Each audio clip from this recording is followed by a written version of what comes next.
네, 오늘은 다시 성도의 자리로, 8번째 시간이죠. 다시 감사의 자리로라는 제목으로 주의 말씀을 증거합니다. 오늘 말씀을 통하여서 우리 가운데 잃어버렸던 감사가 다시 한번 회복되어지고, 또 우리의 어떤 형편 속에서도 감사할 수 있는 믿음이 다시 한번 세워지기를 간절히 소망합니다. 우리 먼저 화면에 사진을 하나 보았으면 좋겠습니다. 네, 여러분, 이것이 무엇이죠? 네, 감이 4개가 있습니다. 자, 제가 퀴즈 하나 드리겠는데요. 이게 무엇인지 아시는 분 혹시 손 한번 들어주셔서 맞추신 분에게는 선물 드리겠습니다. 우리 필립 형제. 네, 토마토. 아이고, 죄송합니다. 우리 유건산이 한번. 네, 어떤 거죠? 맞습니다. 네, 감사죠. 네, 감이 4개가 있으면 감사입니다. 제가 나중에 가을철이 되면은 감을 사서 선물로 드리도록 하겠습니다. 네, 사진 속에 이 감이 4개니까 감사입니다. 그런데 여기에 배를 2개를 더하면 어떻게 될까요? 혹시 아시는 분 있으실까요? 네, 혹시 손을 들고 말씀해 주셔야 됩니다. 네, 우리 우사님. 네, 2배 감사. 네, 순서가 좀 바뀐 것 같습니다. 네, 감사가 2배. 네, 맞습니다. 감사가 2배입니다. 네, 감사가 2배이긴 한데 오늘 설교 주제가 감사기 때문에 감만 선물로 드리도록 하겠습니다. 네, 감사가 2배가 되죠. 네, 사랑하는 성도 여러분, 우리는 대개 이 감사도 우리 방금 나누었던 이와 비슷한 세상의 덧셈 방식으로 생각할 때가 많습니다. 내가 무엇인가 더 생겨야 감사도 커진다고 생각하는 것이죠. 또 우리의 수입이 늘어나면 감사가 커지게 되고, 또 우리의 건강이 좋아지게 되면 감사가 커지고, 또 우리들의 자녀에게 좋은 일이 생기게 되면 우리는 더 감사할 수 있다고 생각합니다. 내가 원하는 것이 하나 더 생기고, 또 문제 하나가 더 해결되어지고, 또 기도 제목 하나가 더 응답되어지면 감사도 아까 사진에서와 같이 2배, 3배가 될 것이라고 생각합니다. 물론 좋은 일이 생겼을 때 우리가 하나님께 감사하는 것은 너무나도 귀하고 마땅한 일입니다. 하나님께서 우리에게 허락하신 그 은혜를 기억하고 또 받은 복을 헤아리면서 감사하는 것은 이 성도로서 마땅한 도리인 것이죠. 그런데 오늘 본문의 하박국 선지자는 우리의 이러한 생각을 완전히 뛰어넘는 그러한 감사를 보여주게 됩니다. 그에게 무엇인가 더 생겼기 때문에 감사했던 것이 아니었습니다. 무화과 나무가 무성하지 않았습니다. 또한 포도나무에는 열매가 없었습니다. 감람나무에는 소출이 없고 밭에는 먹을 것이 없습니다. 또한 우리에는 양이 없고 외양간에는 소가 없습니다. 우리는 더 가져야 감사할 수 있다고 생각하는데, 하박국 선지자는 오히려 하나씩 사라지고 있는 그 자리에서 감사의 기도, 감사의 노래를 부르고 있는 것입니다. 그래서 오늘 말씀은 저와 여러분에게 이렇게 질문합니다. 좋은 일이 있을 때 드리는 감사가 우리의 감사의 전부인가? 아니면 감사할 이유가 보이지 않는 순간에도 우리는 하나님께 감사할 수 있는가? 신앙의 깊이는 바로 여기에서 드러나는 것입니다. 감사할 만한 조건이 있기 때문에 드리는 감사를 넘어서 감사할 수 없는 상황 가운데서 하나님을 신뢰하며 드리는 감사, 이것이 바로 오늘 하박국 선지자가 저와 여러분 가운데 보여주는 믿음의 감사인 것입니다. 특별히 미국에서 이민자로 살아가시는 우리 성도님들의 삶에는 감사하기 쉽지 않은 순간이 너무나도 많습니다.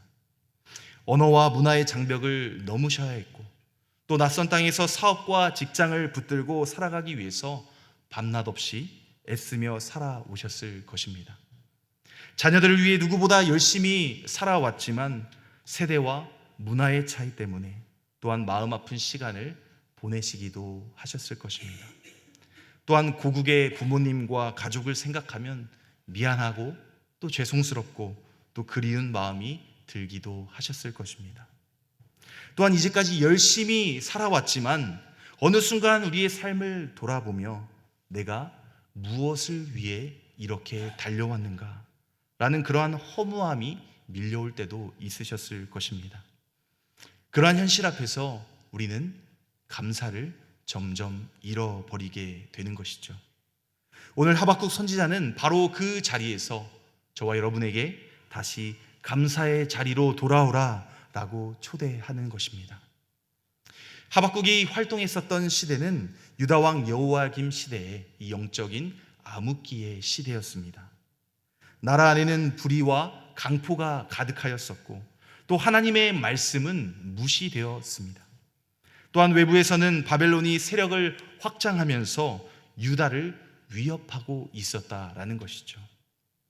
하박국 선지자는 하나님께 부르짖으며 이렇게 질문했습니다.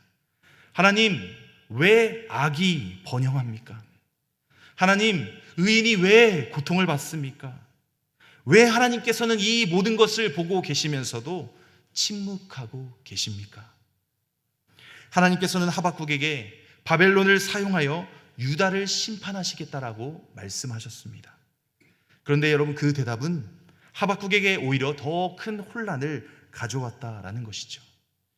유다보다 더 악한 바벨론을 사용하여서 유다를 심판하시겠다는 그 하나님의 뜻을 쉽게 헤아릴 수 없었기 때문입니다. 그럼에도 하박국은 하나님을 떠나지 않았다라는 것이죠.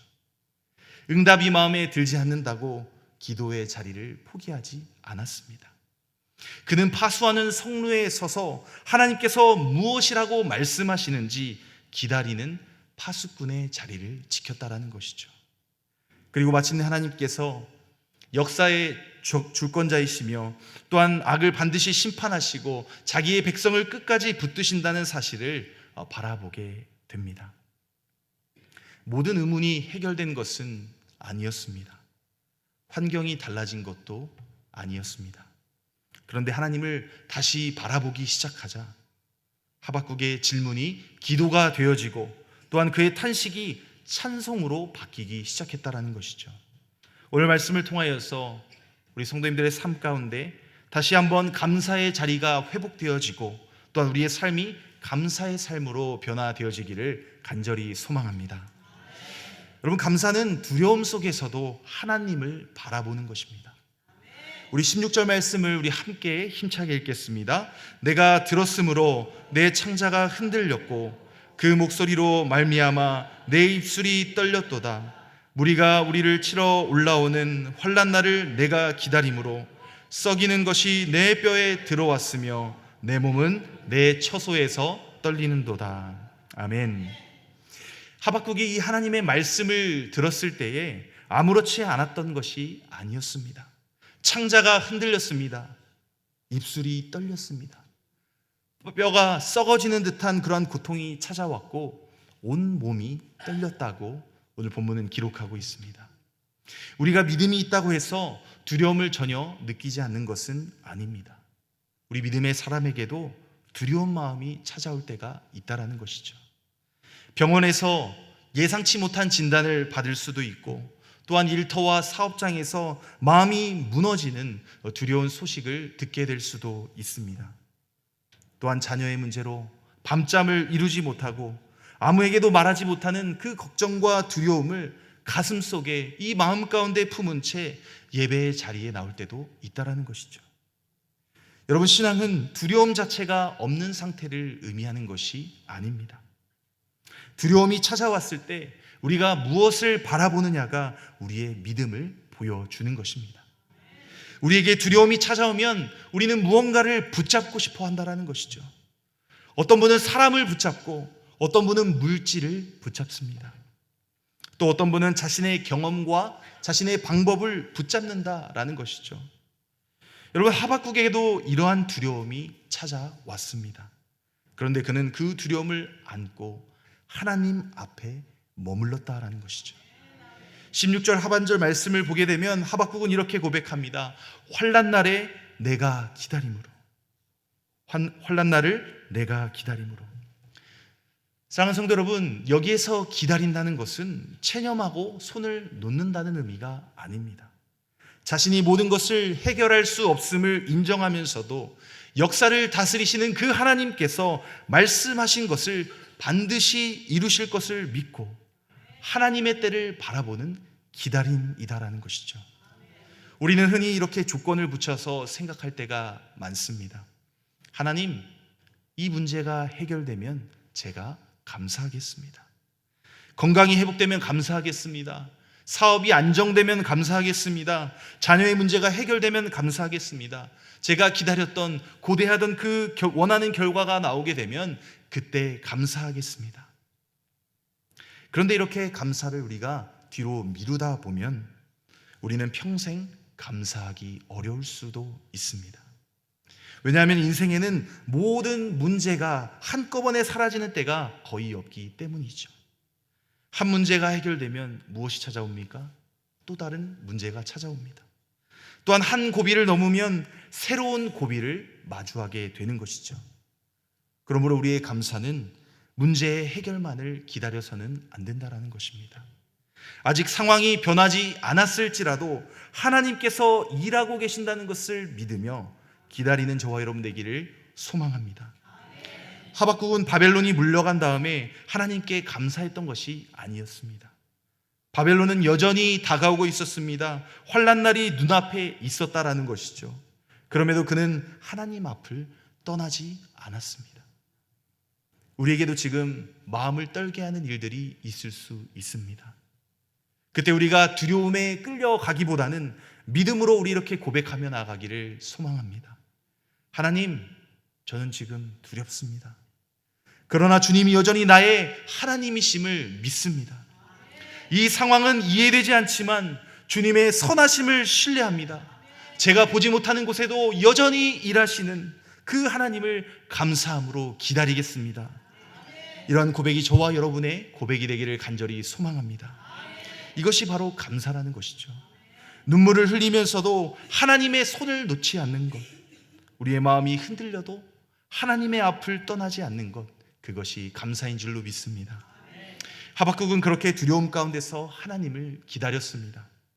그런데 이제 그의 믿음은 더욱더 깊은 믿음의 자리로 나아가게 됩니다. 두려움을 견디는 것만으로 끝나지 않습니다. 17절의 말씀을 보게 되면 자신을 의지하던 모든 것이 사라질 수도 있는 그러한 현실을 바라보게 되는 것이죠.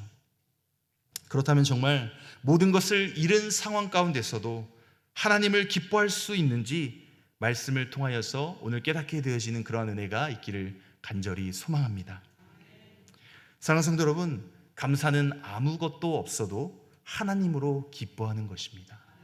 여러분 그것을 믿으십니까? 우리 본문 17절과 18절 말씀을 우리 다 함께 읽겠습니다. 비록 무화과나무가 무성하지 못하며 포도나무에 열매가 없으며 감람나무에 소출이 없으며 밭에 먹을 것이 없으며 우리의 양이 없으며 외양간에 소가 없을지라도 나는 여호와로 말미암아 즐거워하며 나의 구원의 하나님으로 말미암아 기뻐하리로다. 아멘. 17절 말씀은 당시 이스라엘 사람들에게는 너무나도 무거운 말씀입니다. 무화과나무와 포도나무는 일상생활의 중요한 먹거리였습니다. 감람나무에서 얻은 기름은 음식과 생활에 반드시 필요했습니다. 또한 밭의 소출은 가족의 생계를 의미했고 양과 소는 중요한 재산이자 미래를 위한 기반이었습니다. 그러므로 이것들이 모두 없다라는 것은 단순히 형편이 조금 어려워진 정도가 아닙니다. 먹고 사는 기반 자체가 완전히 무너진 상황이라는 것이죠. 오늘 우리의 상황으로 표현하자면 직장을 잃고 사업이 무너지고 경제적인 기반이 사라져서 앞으로 내가 어떻게 살아가야 할지 막막한 파산과도 같은 그러한 상황에 가까울 것입니다. 그런데 바로 다음 구절인 18절 말씀에서 전혀 예상치 못한 고백이 나오게 되는 것이죠. 나는 여호와로 말미암아 즐거워하며, 나는 여호와로 말미암아 즐거워하며. 하박국은 무화과나무 때문에 기뻐하지 않았습니다. 포도 열매를 바라보면서 노래한 것도 아닙니다. 또한 양과 소가 많기 때문에 감사한 것이 아니었습니다. 그 모든 것이 없어도 여호와로 말미암아 즐거워하고 기뻐했다라는 것이죠. 하박국의 감사가 깊어지는 결정적인 지점은 바로 여기입니다. 감사의 이유가 하나님께서 주신 것에서 그 모든 것을 주시는 하나님께로 옮겨졌다라는 것이죠. 우리도 하나님께서 주신 것들로 인해서 감사할 때가 있습니다. 하지만 우리의 감사는 거기서 멈추지 않고 더 깊어져야 한다는 것이죠. 무엇을 받았기 때문에 감사하는 것을 넘어서 하나님이 나의 하나님이시라는 그 사실만으로도 기뻐하며 감사할 수 있어야 한다는 것이죠. 이것이 바로 하박국 선지자가 보여주는 성숙한 감사이자 우리가 회복되어야 할 그러한 감사의 자리인 줄 믿으시기 바랍니다. 우리에게 주어진 삶의 조건과 환경은 언제든지 달라질 수가 있습니다. 특별히 우리 삶 가운데서 안정되어졌다고 생각했던 그러한 부분들이 다시 흔들릴 수 있고, 또 한 고비를 넘으면 또 다른 문제를 봉착하게 되는 것을 수없이 많이 경험해 오셨을 것입니다.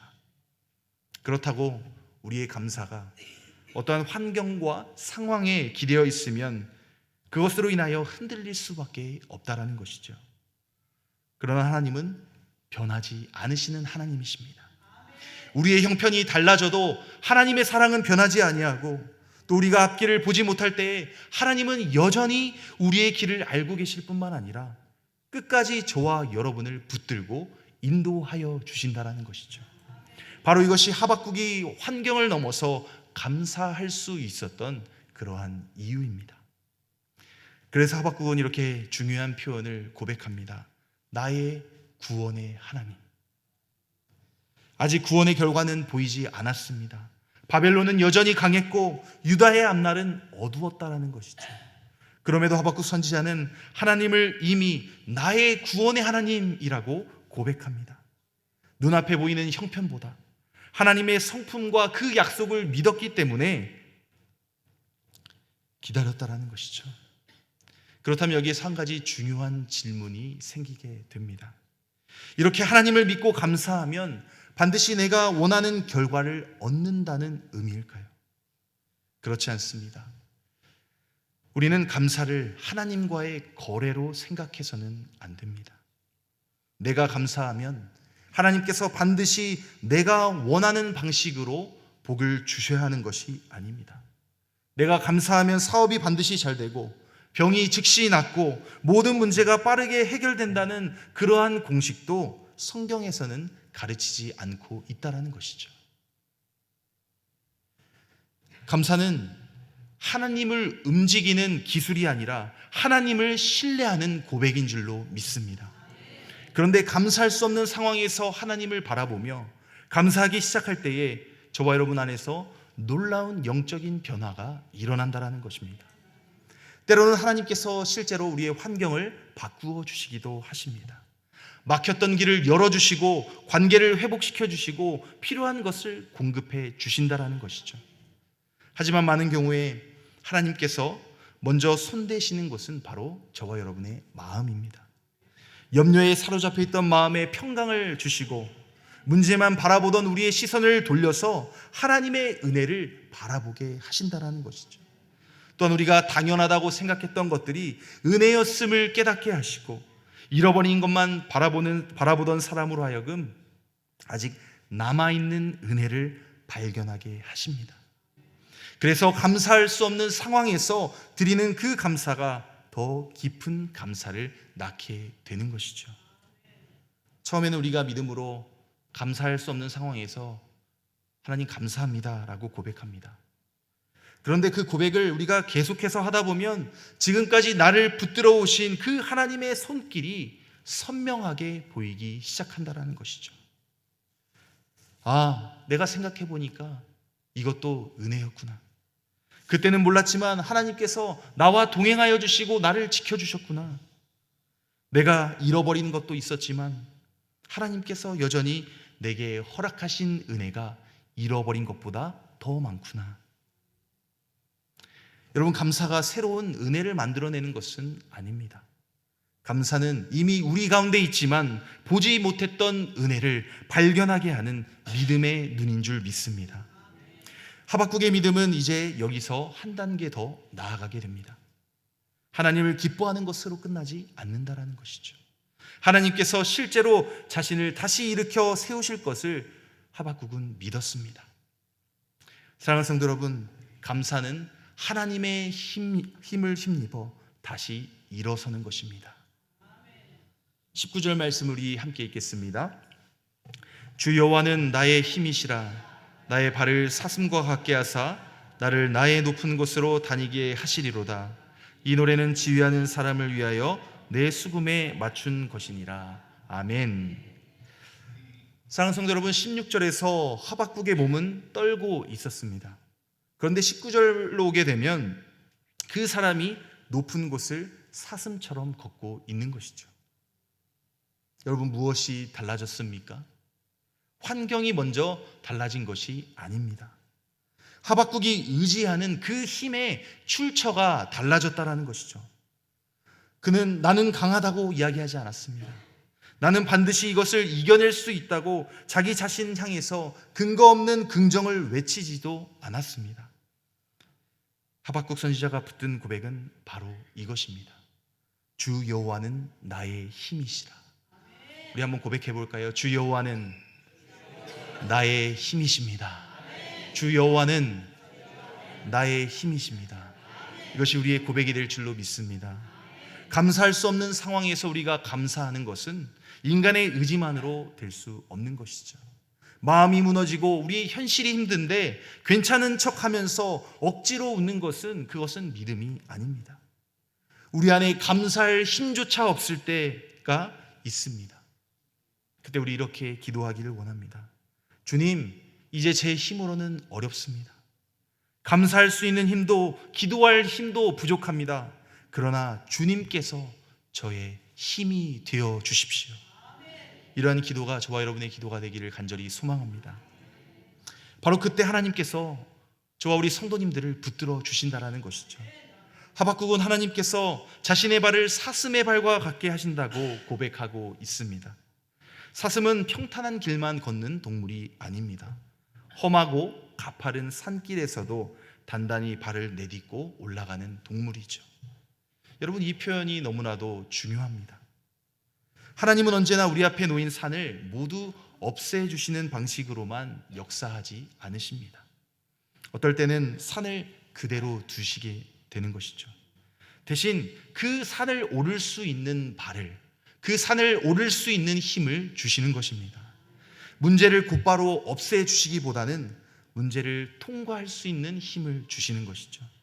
또한 환난을 피하게 하시기보다 그 환난 가운데에서도 무너지지 않을 힘을 공급해 주신다는 것이죠. 사랑하는 성도 여러분, 저와 여러분이 원하는 길은 사실 평탄한 길입니다. 하나님, 이 문제를 없애주세요. 하나님, 저분을 바꿔주세요. 하나님, 이 상황을 빨리 끝내주세요. 우리 물론 이렇게 기도할 수 있습니다. 하지만 때로 하나님의 응답은 문제를 없애는 것이 아니라 그 문제를 통하여서 저와 여러분을 더욱 강하게 만들어 주신다는 것이죠. 환경을 바꾸시기 전에 우리의 시선을 바꾸어 주시고 또 우리의 길을 평탄하게 만드시기 전에 저와 여러분의 발을 강하게 만드십니다. 그래서 이전에는 같은 문제 앞에서 무너졌던 사람이 이제는 기도할 수 있게 되는 것이죠. 이전에는 원망했던 사람이 이제 감사하기 시작하게 되는 것입니다. 또한 이전에는 사람과 환경만 보던 사람이 하나님을 의지하게 되는 것이죠. 바로 이것이 회복입니다. 19절에서 하박국은 나를 나의 높은 곳으로 다니게 하시리로다 라고 말합니다. 높은 곳은 어려움이 전혀 없는 편안한 자리만을 의미하는 것이 아닙니다. 하나님의 도우심을 힘입어서 어려움을 넘어서는 승리의 자리인 것이죠. 두려움 속에 갇혀있던 사람이 믿음의 현실을 바라보게 되고 또 낙심하여 주저앉아 있던 사람이 다시 일어서게 되는 자리인 것입니다. 우리의 삶을 한번 돌아보았으면 좋겠습니다. 어떻게 지금 여기까지 오셨습니까? 저와 여러분의 능력만으로 지금 이 자리까지 온 것이 아닙니다. 그때마다 하나님께서 저와 우리 성도님들의 힘이 되어주셨기 때문에 저와 여러분이 지금 이 순간 하나님을 예배하고 있는 것입니다. 우리가 넘어졌을 때 하나님께서 일으켜 주셨고, 또 우리 가운데 길이 보이지 않았을 때에 길을 열어 주셨습니다. 필요한 순간에 필요를 채워 주셨고, 또 우리가 생각하지 못하던 그러한 방법으로 하나님께서 저와 여러분 가운데 공급해 주셨습니다. 그때는 잘 몰랐을 수 있습니다. 지나고 나서야 하나님께서 그때도 나와 함께 하셨구나, 나와 동행하셨구나 라는 것을 깨닫게 되어지는 것이죠. 그 하나님께서 앞으로도 동일하게 저와 여러분을 붙들어 주실 줄 믿습니다. 우리의 앞날에 어떤 어려움이 없을 것이라고 말씀드릴 수는 없습니다. 우리가 예상하지 못한 그러한 문제를 만날 수 있게 되고, 또 오래 기도하는 어둠의 터널을 지나갈 수도 있습니다. 하지만 분명한 사실이 있습니다. 그것은 지금까지 우리를 붙들고 계신 하나님께서 앞으로도 저와 성도님들을 붙들어 주시고 저와 여러분의 힘이 되어준다는 사실입니다. 사랑하는 성도 여러분, 오늘 말씀을 붙잡고 다시 감사의 자리로 돌아가시는 저와 여러분 되기를 원합니다. 우리의 형편이 아직 달라지지 않았고 해결되지 않는 문제와 응답받지 못한 기도가 남아있을지라도 하나님은 여전히 우리의 하나님이시며, 지금까지 우리를 붙드신 하나님께서 앞으로도 저와 성도님들에게 힘이 되어 주실 것입니다. 구원의 하나님이 여전히 저와 여러분과 함께 하시기 때문에 저와 여러분의 감사는 사라지지 않게 될 줄로 믿습니다. 예수 그리스도 안에서 우리에게 주신 구원의 은혜는 어떤 상황에서도 빼앗길 수 없는 것입니다. 그러므로 우리가 감사할 조건을 기다리지 마시고 바로 지금, 바로 오늘 하나님을 바라보며 감사하기로 결단하며 나아가기를 소망합니다. 우리 저를 함께 따라해 주시기를 원합니다. 다시 성도의 자리로 돌아갑시다. 다시 감사의 자리로 돌아갑시다. 아멘. 오늘 다시 성도의 자리로, 감사의 자리로 돌아가는 우리 모든 유장의 성도님 되기를 간절히 축원합니다. 감사할 수 있을 때만 감사하는 사람이 아니라 감사하기 어려운 순간에도 하박국 선지자와 같이 기도하고 찬양하며 나아가기를 원합니다. 나는 여호와로 말미암아 즐거워하며 나의 구원의 하나님으로 말미암아 기뻐하리로다. 이 고백을 붙들고 살아가시는 우리 모든 성도님 되시기를 소망합니다. 우리 가정에 감사가 회복되어지고 우리의 일터와 사업장에 감사가 회복되며 우리 교회 공동체 가운데 감사가 회복되어지기를 간절히 소망합니다. 무엇보다 어떠한 형편 가운데서도 예수 그리스도 안에서 주신 그 구원의 은혜를 붙들고 감사함으로 하나님을 바라보며 다시 한번 일어서시는 우리 모든 성도님 되시길 주님의 이름으로 간절히 축원합니다. 아멘.